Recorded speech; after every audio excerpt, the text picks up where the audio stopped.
여러분 안녕하십니까, 진성호입니다. 긴급 속보입니다.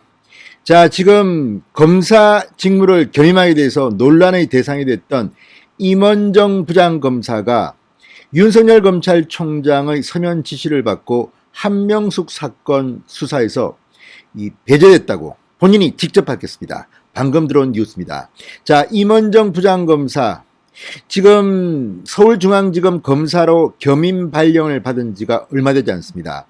박범계 장관이 검찰 중간간부 인사에서 이례적으로 지금 대검찰청 감찰정책연구관을 맡고 있는 임원정 부장검사에게 서울중앙지검 검사 직무를 겸임하도록 했습니다. 자, 여기에 대해서 대검찰청이 법무부에 법적 근거가 무엇이냐 이렇게 요구했고, 오늘 법무부가 임원정 부장검사가 검사 겸직하는 것은 문제가 없다는 취지의 답변을 냈습니다. 그러자 윤석열 검찰총장이 임원정 검사를 한명숙 사건 수사에서 배제시킨 것으로 보입니다. 자, 지금 문재인 대통령도 변호사입니다. 윤석열 검찰총장은 말할 것도 없이 법률가입니다. 임원정 부장검사 마찬가지입니다. 박범계 법무부 장관 역시 변호사입니다. 자, 법과 법이 충돌하고 있습니다. 이게 온당한 것인지 특혜인지 많은 논란이 있는 일을 문재인 정권은 하고 있습니다. 무엇보다 살아있는 권력 문재인 정권 사람들을 수사하기 시작하자 이런 일들이 벌어지고 있습니다. 박근혜 대통령 시절 이 인사들에 대해서 적폐 수사를 할 당시 서울중앙지검장이던 윤석열에게 박수를 보내던 그들이 조국 전 장관 수사에 돌입하자 완전히 180도 표변했습니다. 그리고 누가 봐도 말도 안 되는 인사를 자행했습니다. 특히 추미애 법무부 장관 시절 완전히 칼춤 인사로 쑥대밭을 만들어놨다는 비판을 받았습니다. 박범계 장관, 자, 이 신현수 청와대 민정수석들의 반발로 크게 흔들지는 못했습니다. 그렇지만 여기저기 문재인 정권을 의식한 인사를 했는데 그중 하나가 임원정 대검 감찰정책연구관을 서울중앙지검 검사를 겸임하게 했던 이 수사권을 준 겁니다. 여기에 대해서 대검과 법무부의 한 차례 치고받고가 있은 뒤 윤석열 총장이 칼을 뽑은 겁니다. 당신은 한명숙 사건 직무 배제다. 자, 어쨌든 임원정 부장검사의 SNS 글을 통해서 밝혀진 것이지만 윤석열 검찰총장 단단히 결심한 모양입니다. 지금 진행되고 있는 이 문재인 정권의 말도 안 되는 검찰 학대, 탄압, 여기에 윤 총장이 격노한 것으로 보입니다. 진성호의 융단 폭격 시작합니다. 문재인 정권을 융단 폭격합니다. 방송에 앞서 아직 진성호 방송의 구독자가 아니신 분들은 붉은색 구독 버튼 꾹 눌러주십시오. 더 좋은 방송으로 보답하겠습니다. 자, 최근 박범계 장관의 검찰 중간간부 인사에서 서울중앙지검 검사 겸무를 임명받은 임원정 대검찰청 감찰연구관이 SNS에 글을 하나 올렸습니다. 그리고 본인이 한명숙 사건에서 아웃됐다고 고백했습니다. 자, 임 연구관은 이날 자신의 페이스북에 수사권을 부여받은 지 7일 만에, 자, 그리고 시효 각 4일과 20일을 남겨두고 윤석열 총장과 조남관 차장검사의 지시로 한명숙 전 총리 모해 위정 사건에서 직무 배제됐다. 3월 2일 대검 감찰부에서 검찰총장의 직무 이전 지시 서면을 받았다고 밝혔습니다. 윤 총장도 대단합니다.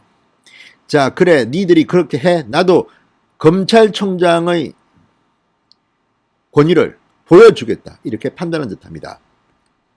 자, 임 연구관은 공소시효가 매우 임박한 방대한 기록에 대해 총장의 최측근 연루 의혹이 있는 사건에 대한 총장의 직무 이전 지시가 사법정의를 위해서나 검찰을 위해서나 총장님을 위해서나 매우 잘못된 선택이라 안타깝고 한숨이 나오면서도 달리 어찌할 방도가 없어 답답하다고 덧붙였습니다. 당해보니 알겠습니까? 지금 윤석열 검찰총장이야말로 이 법무부 장관 박범계 그리고 이 청와대의 지시로 보이는 이성윤의 서울중앙지검장 유임 등에 대해서 달리 방도가 없어서 지금 답답할 겁니다. 이거는 아무것도 아닙니다. 임 연구관은 또 중앙지검 검사 겸직 발령에도 수사권이 있는지에 대한 논란을 대검에서 계속 제기해 마음고생이 적지 않았다. 금일 법무부 발표로 겨우 고비를 넘기나 했더니 총장님의 직무 이전 지시 서면 앞에 할 말을 잇는다고 주장했습니다. 어찌해야 할지 고민해보겠다. 기도 부탁드립니다. 이렇게 글을 마쳤습니다. 자, 어쨌든 이 글을 보면 윤석열 총장이 단단히 결심을 한 모양입니다. 법무부는 지난달 22일 단행한 검찰 중간부급 인사에서 임원정 연구관을 서울중앙지검 검사로 겸임 발령했습니다. 아주 이례적인 조치였습니다. 임 연구관에게 수사권을 부여하기 위해서 이런 무리한 인사권을 남용한 것으로 판단됩니다. 자, 그동안 대검은 사무분장에 제시된 정식 직제 또는 검찰총장의 위임이 병행돼야 수사권을 행사할 수 있다는 입장이었습니다. 임 연구관이 맡았던 검찰정책연구관은 대검찰청 사무분장 규정에는 없습니다. 비직제 사무입니다. 이런 식으로라도 추미애 전 장관, 한명숙 전 총리 한을 풀어주고 싶었는지는 모르지만 이런 식으로 검찰을 휘두르는 것이 맞습니까? 정권 입장에서 뭐 다 해먹으려는 겁니까? 뭡니까? 자, 임 연구관에 대해 이례적 겸임 발령을 내린 법무부 장관. 여기에 대해서 대검은 법무부에 수사권 부여 근거를 물었고 오늘 법무부는 검찰청법 제15조를 다시 근거로 들며 윤석열 총장의 별도 지시가 필요한 것은 아니라고 회신을 했다고 합니다. 그러자 윤 총장 뚜껑 열린 거 아닙니까? 격노한 것으로 보입니다. 자, 그러면 당신 뭐 하든 말든 한명숙 사건에서는 손을 떼라. 이렇게 지시한 것으로 관측됩니다. 임 연구관의 이 SNS 글이 맞다면 말입니다. 자, 검찰 안팎에서는 정부 여당이 한명숙 전 총리의 정치자금법 위반 사건 재판 당시 검찰의 위정교사 의혹을 추가적으로 수사하게 하려고 임원정 부장검사에게 수사권을 준 것 아니냐는 관측이 많았습니다. 자, 아무튼 이런 걸 보면 정말 문재인 정권 사람들은 집요합니다. 이렇게 하면 조선시대, 고려시대까지도 다 거슬러 올라가겠습니다. 자, 이 관측에 대해 그동안 법무부나 본인, 임원정 본인도 긍정도 부정도 하지 않았습니다. 그러나 오늘 방금 전 올라온 임원정 부장검사의 SNS 글로 미뤄봤을 때는 본인이 한명숙 사건을 맡으려 했던 것으로 해석됩니다. 그러나 그 희망은 윤석열 총장 그리고 대검의 결정에 의해서 산산조각이 났습니다. 진성호의 융단 폭격이었습니다. 여러분 감사합니다.